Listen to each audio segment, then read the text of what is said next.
বাবা মার বিয়ের আগে জন্মগ্রহণ করে তাদের জন্য কি ইসলামে কিছু আলাদা নীতিমালা প্রযোজ্য, নাকি তারা অন্য সব সাধারণ মুসলমানদের মতো সকল নীতিমালা মেনে চলতে পারবেন? দেখুন, যাদের জন্ম বাবা মায়ের বৈধ বিবাহের মাধ্যমে হয়নি, সেই অবৈধভাবে জন্ম নেওয়া মানুষগুলোর কোনো দোষ নেই। ইসলাম তাদেরকে কোনো দোষী করে না। কিয়ামতের ময়দানে তাদের বাবা মার জবাবদিহিতার মুখোমুখি হতে হবে, কিন্তু সন্তানের কোনো জবাবদিহিতার প্রশ্নই ওঠে না। কারণ এখানে তার কোনো দায় নাই, তার কোনো অপরাধ নাই, তার কোনো গুনাহ নাই। সে অন্য 10 জন মানুষের মতো। আপনি লিখেছেন যে সে আমাদের অন্যান্য সাধারণ মুসলমানদের মতো ইসলামের সব বিধিবিধান মানতে পারবে কিনা। আমি বলবো, অন্য সাধারণ মুসলমানের মতো শুধুমাত্র বিধিবিধান মেনে চলতে পারবে তাই নয়, বরং এরকম মানুষ চাইলে আমাদের মতো অনেক বৈধ সন্তানের চাইতে আল্লাহর প্রিয় পাত্র হওয়ার সুযোগ আছে। কারণ প্রত্যেকটা মানুষকে আল্লাহ তাআলা তার কর্ম দিয়ে বিচার করবেন। তার জন্ম কিভাবে হয়েছে এটা তার জন্য বিচার্য বিষয় নয়। তার বিচার্য বিষয় হলো তিনি কি কর্ম সম্পাদন করলেন। আপনি জন্ম হয়েছেন অনেক বড় মানুষের ঘরে, কিছু আসে যায় না। নূহ আলাইহিস সালাম আল্লাহর নবী ছিলেন, তার ঘরে জন্মগ্রহণ করা তার ছেলে আল্লাহর অবাধ্য হওয়ার কারণে জাহান্নামে যাবে।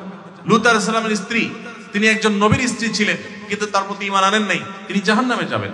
আবার ফেরাউনের মতো আল্লাহ দ্রোহী মানুষের ঘরে বেড়ে ওঠা তার স্ত্রী আসিয়া রাদিয়াল্লাহু তাআলা আনহা, তিনি আল্লাহর প্রতি ঈমান আনার কারণে জান্নাতে যাবেন। কোরআনে কারিমে আল্লাহ তাআলা উভয় রকমের দৃষ্টান্ত আমাদের সামনে দিয়েছেন। এজন্য কার জন্ম কিভাবে হয়েছে এটা দেখার বিষয় না, বিষয় হলো কার কর্ম কি। আল্লাহ কোরআনে সূরা হুজুরাতে বলেছেন, ইন্না আকরামাকুম ইনদাল্লাহি আত্তাকুম, তোমাদের মধ্যে আল্লাহর কাছে সবচেয়ে সম্মানিত হবে সে যার ভিতরে তাকওয়া সবচেয়ে বেশি থাকবে। সো আমরা দেখবো যে আমরা কি করছি সেটা, আমার পরিচয় কি, আমার পিতৃ পরিচয় কি, মাতৃ পরিচয় কি, আমার বংশ পরিচয় কি, এগুলোর কোনোটি নির্ভর করে না আল্লাহর কাছে মর্যাদা পাওয়া না পাওয়া। এক ব্যক্তি ওনার স্ত্রীর নামে 20 লক্ষ টাকার সঞ্চয়পত্র কিনেছেন, তার স্ত্রী কিছু করে না। ওই ব্যক্তির দাবি যেহেতু স্ত্রী কিছু করে না, তাই তার জাকাত দেওয়ার সামর্থ্য নেই।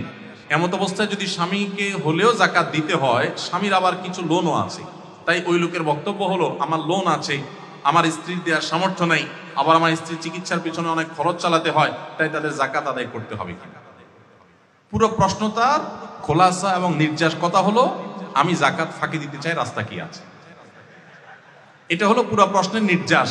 আমি শ্রদ্ধা রেখেই বলছি, কারণ আপনি অনেকগুলো পথ আমাকে বাতলে দিয়েছেন। স্ত্রী দিতে গেলে এই সমস্যা, আপনি দিতে গেলে ওই সমস্যা, কিন্তু টাকা 20 লাখ আছে, টাকা 20 লাখ আছে, স্ত্রী দিতে যাবে, আমি সেই ফতোয়া দিতে যাব, আপনি সেখানে আমাকে সমস্যা দেখা দিয়েছেন, সে অপশনে অসুবিধা, আবার আপনি দিবেন সে অপশনেও সমস্যা।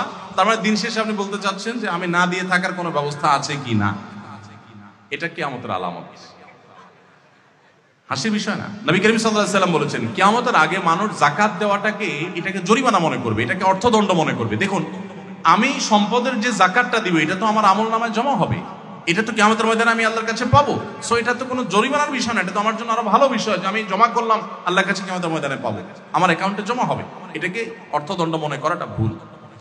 এরপরে আসুন, যে ভাই প্রশ্ন করেছেন, আপনার প্রশ্নের আলোকে আমি আপনাকে পাল্টা প্রশ্ন রাখতে চাই।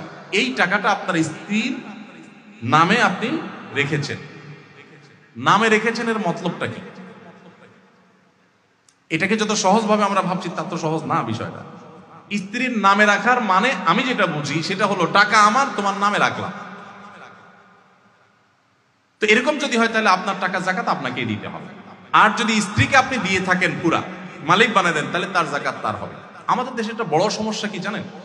আমাদের হিসেব রক্ষা, মানে ব্যক্তিগত যে হিসেব সংরক্ষণ, এটার পদ্ধতিটা বড় গোলমালে, বিশেষ করে পারিবারিক জীবনে।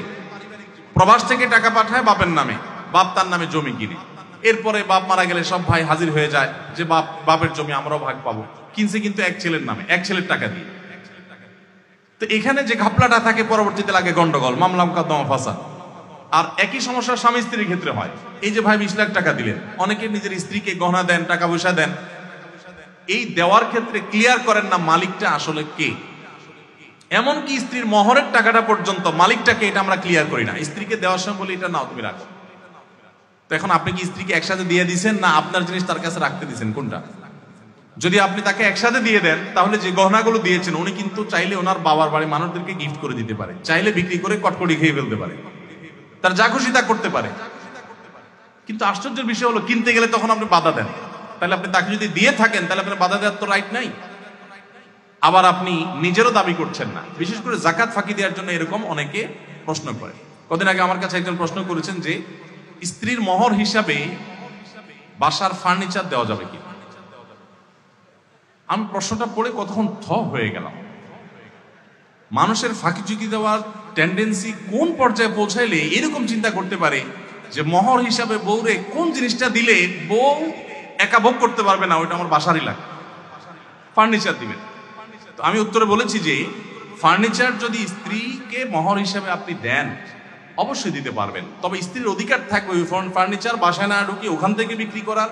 আর যদি বাসায় ঢুকানো হয় এটা বলার অধিকার আছে যে ফার্নিচার যেহেতু আমার, এটা আমার মালিকানাধীন জিনিস, সো তুমি মোড়ায় বসো, এটা বলার কিন্তু রাইট স্ত্রী থাকবে। আপনি স্ত্রীকে যদি সেই অধিকার দেন তাহলে সেক্ষেত্রে আপনি ফার্নিচার দিতে পারেন। তো আমরা ফাঁকি ঝুঁকি দেওয়ার জন্য এইরকম অনেক বিষয় করি। টাকা যদি 20 লক্ষ থাকে এবং আপনাদের ঋণ না থাকে, আগে দেখতে হবে টাকার মালিক কি, স্ত্রীকে দিয়ে দিয়েছেন নাকি আপনি মালিক। আপনি মালিক হলে জাকাত আপনি দিবেন, স্ত্রী মালিক হলে জাকাত স্ত্রী দিবেন। এখন প্রশ্ন হলো স্ত্রীর তো আর কোনো টাকা নাই, তো আর কোনো টাকার দরকার কি, 20 লাখ আছে না এখান থেকে দিবেন। আর স্ত্রীর টাকা নেই কেন? আমাদের মুসলমানদের আমরা নামে অনেক ক্ষেত্রে আমরা ইসলামের কথা বলি এবং নামে মুসলমান জাহির করি, বাট আমাদের কাজে কর্মে বিশেষ করে আর্থিক বিষয়ে আমাদের এত ভেজাল। কয়জন মানুষ আছেন যারা বিবাহিত যে নিজের স্ত্রীর মোহরটা পরিপূর্ণভাবে পরিশোধ করে দিয়েছেন এবং স্ত্রীকে বলে দিয়েছেন এখানে আমার কোনো সে নাই, তুমি যা খুশি করো, তোমার ভাই বোনকে দাও, গিফট করো, আমাকেও কিছু দাও, যা খুশি করো। এটা বলার মতো কয়জন আছে? ম্যাক্সিমাম মানুষ আমরা এই সমস্ত ক্ষেত্রে গোলমালে গোজামিল একটা পরিস্থিতি দিই। এখন মোহরটা তো ধার্য হয়েছে, ঠিক আছে এগুলো তোমার, ঠিক আছে রাখো, এরপর 2 দিন পরে আপনার দরকার হলে বললেন এখন আমি একটু খরচ করি। মেয়েরা সহজ সরল এদেশে ফুসলে ফাসলে তাদের মোহরগুলো নিয়ে যান এবং বেচারীদের হাতে কোনো টাকা থাকে না। এরপরে প্রশ্ন দেন কি যে হ্যাঁ তার কাছে 20 লাখ টাকা আছে কিন্তু জাকাত দেওয়ার মতো টাকা নাই, কেন? তার মোহরের টাকা কই গেছে? আপনি তাকে হাত খরচের টাকা কেন দেন নাই? তাদের নিজস্বভাবে চলার জন্য কিছু টাকা থাকা উচিত, যদি না থাকে তাহলে ওই টাকা থেকে দিবেন। খোলাসা কথা হলো জাকাত আপনাকে দিতে হবে, কোনো প্রকার ফাঁকি ঝুঁকি দিয়ে লাভ হবে না।